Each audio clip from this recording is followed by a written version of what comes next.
The livestream froze at the exact second my life collapsed. There he was.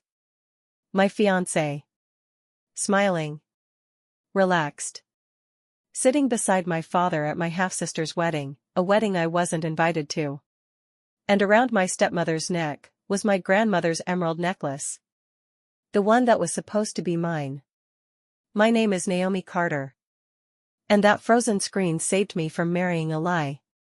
The setup. My parents divorced when I was 16. My father, Richard Carter, didn't just leave my mother. He upgraded. New wife. Younger. Polished. Strategic. Her name was Vanessa. Within a year, they had a daughter, Ava. From that moment on, I wasn't a daughter. I was a reminder. At my father's estate in Connecticut, I slept in the guest room. The family portraits changed. I disappeared. My mother worked double shifts to keep our small townhouse in New Jersey. When she died suddenly from a stroke, I was 25. At the funeral, my father checked his phone twice. That's when I stopped expecting warmth from him. Love, or so I thought. 3 years ago, I met Daniel Brooks.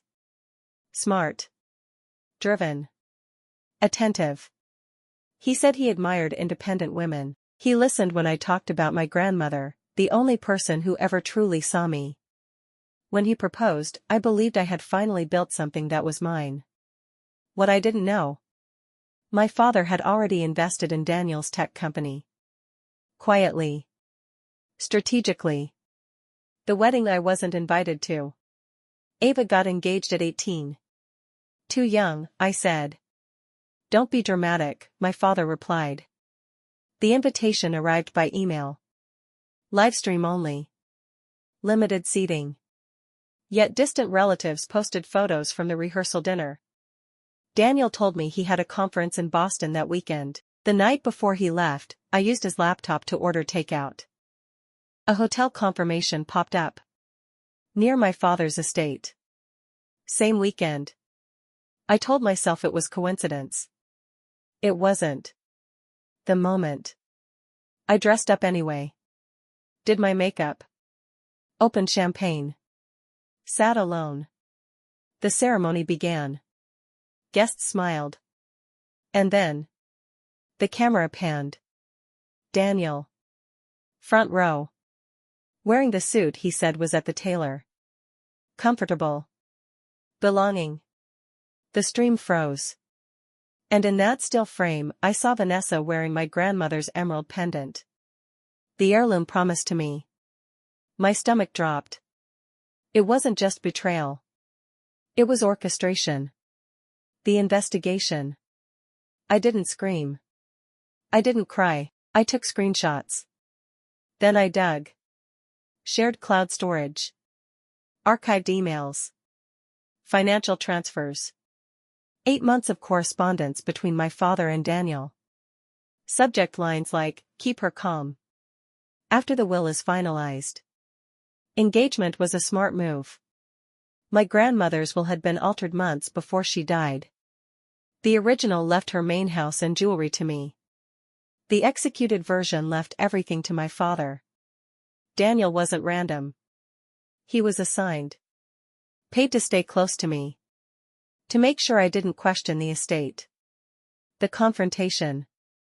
When Daniel returned, I didn't shout. I placed printed bank transfers on the table. Tell me which part was love, I asked quietly. He said it started as business. But feelings changed. That's the thing about lies. They always evolve.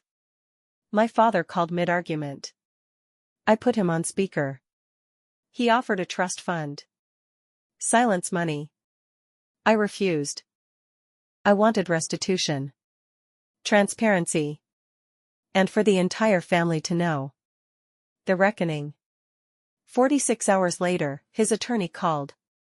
They returned the emeralds. Paid full market value for the main house. Released full financial records. And at a private family gathering, my father admitted to manipulating the will. For the first time in my life. He looked small. Daniel returned every dollar. Their business partnership dissolved. We dissolved. The ending. I used part of the settlement to create a nonprofit protecting seniors from financial exploitation. Through that work, I met someone steady, honest, unimpressed by money. The frozen livestream screenshot still lives in a hidden folder on my laptop. Not as a wound. As proof that sometimes betrayal doesn't break you. It exposes what was already rotten. And gives you the chance to build something clean.